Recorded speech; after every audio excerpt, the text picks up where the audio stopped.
पर मालकिन कोई कमी है तो वो बता दो, मैं वो दूर कर दूंगी। ऐसे अचानक से आप मुझे नौकरी से निकाल दो कि मेरे पास कोई और घर भी नहीं है काम करने का, मेरा बहुत नुकसान हो जाएगा मालकिन।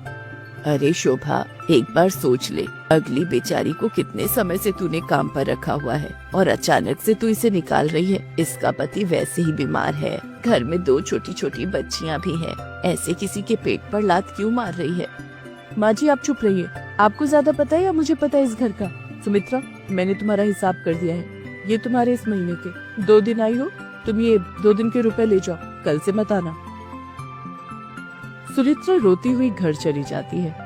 घर पहुंचकर वो अपने पति को सारी बात कहती है। वो भी ये सब सुनकर बहुत परेशान हो जाता है। अचानक से सुमित्रा को कौन काम देगा? हर कोई एकदम से विश्वास भी नहीं करता, और वो भी एक रोटी बनाने वाली पर। सुमित्रा शाम का खाना बना रही थी कि तभी उसके दरवाजे पर खटखट होती है। अरे माताजी आप, और इस समय? आइए, अंदर आइए।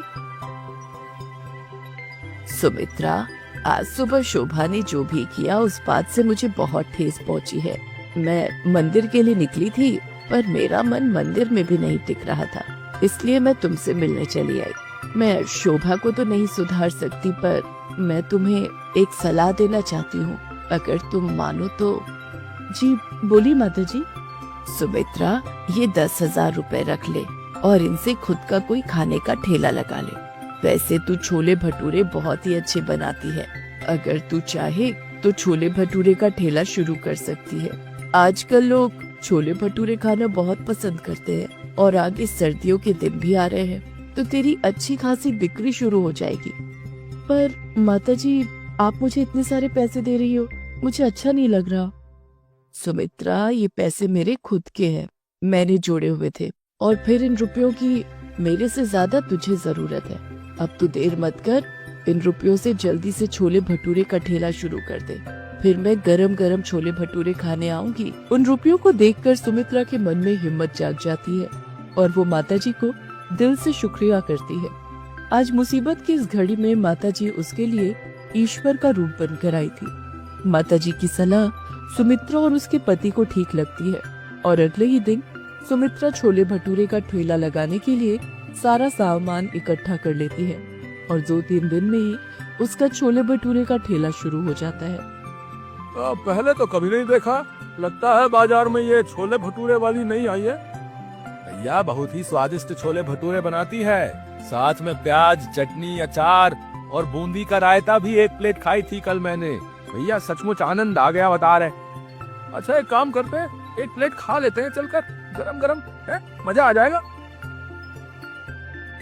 2 प्लेट छोले भटूरे देना, और प्याज और अचार ज्यादा कर देना। ठीक है, अभी देती हूँ। आप दोनों के लिए भैया जी। हमें भी 1-1 प्लेट छोले भटूरे लगा दो, भटूरे थोड़े करारे देना है। सुमित्रा का छोले भटूरे का ठेला चल पड़ता है, उसमें नया आत्मविश्वास पैदा होता है। धीरे धीरे वो छोले भटूरे के ठेले से अच्छे पैसे कमाने लगती है, और एक छोटी दुकान किराए पर ले लेती है। अब सुमित्रा की छोले भटूरे की दुकान थी, उसके साथ साथ गाजर का हलवा, मूंग की दाल का हलवा, गुलाब जामुन और कुछ मिठाइयाँ भी बेचनी शुरू कर दी थी। सुमित्रा ने काफी अच्छे पैसे कमा लिए थे। एक दिन वो माताजी से मिलने गई। नमस्ते मालकिन, वो माताजी से मिलना था। माँ जी का 15 दिन पहले स्वर्गवास हो गया। शुगर बढ़ गई थी, और फिर काफी तबीयत खराब होने की वजह से डॉक्टरों ने जवाब दे दिया था। कुछ काम था माँ जी से, मुझे काम से जाना है, मुझे देर हो रही है। माताजी के गुजरने की खबर सुनकर सुमित्रा की आंखों में आंसू आ जाते हैं। आज उन्हीं के कारण उसके पास पैसे और काम था। सुमित्रा जो रुपए माताजी को वापस करने गई थी, उन रुपयों से वो गरीबों में माताजी के नाम का दान करती है, ताकि उनकी आत्मा को शांति मिल सके। सुमित्रा के पति के पैर का ऑपरेशन भी ठीक ठाक हो जाता है। अब दोनों पति पत्नी मिलकर छोले भटूरे की दुकान चलाते थे, पर आज भी सुमित्रा माताजी के एहसान को नहीं भूल पाई थी।